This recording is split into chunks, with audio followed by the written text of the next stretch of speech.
Zero hour से अभिप्राय ये है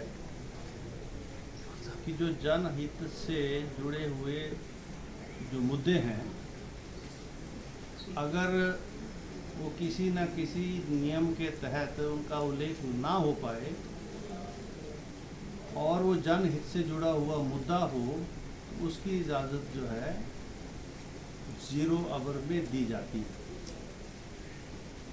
और उसका जो प्रक्रिया है अभी कि हमने मतलब विधानसभा ने किस प्रकार से उसकी प्रक्रिया रखनी है, वो अभी तो हमने जीरो आवर की शुरुआत की बात की है और मैंने इसकी घोषणा की है अभी।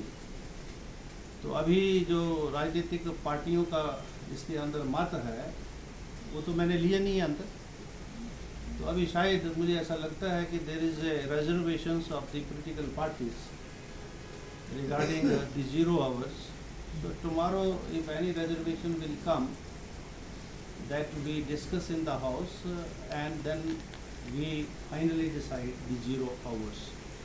What kind of reservation you are expecting, sir? Yes, sir. Reservation in the sense कि it should not be a you see it should not be half an hour should not be utilized for any vested purpose. The issue should be related to the public at large and of a public importance, and that too of a very very urgent nature.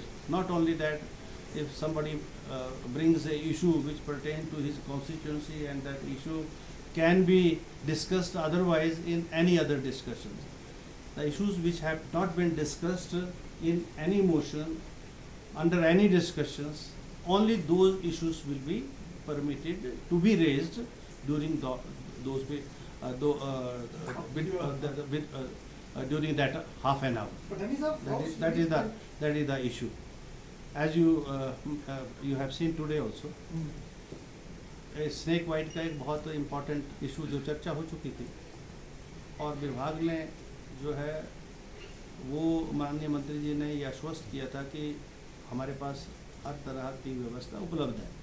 बावजूद इसके रात को जो है snake bite का case आता है टांडा में और 1 बजे 2 बजे तक उसको वेंटिलेटर नहीं मिलता है, 6 बजे उसकी डेथ हो जाती है। तो ऐसे ऐसे जो सीरियस और जो कंसर्निंग इश्यूज़ हैं, वो जैसे आज भी पॉइंट ऑफ ऑर्डर में जो है वो रेज हुआ। पॉइंट ऑफ ऑर्डर बड़ा लिमिटेड स्कोप है, मैं लॉ करूँ तभी जो है उसमें उसकी इजाज़त मिलेगी।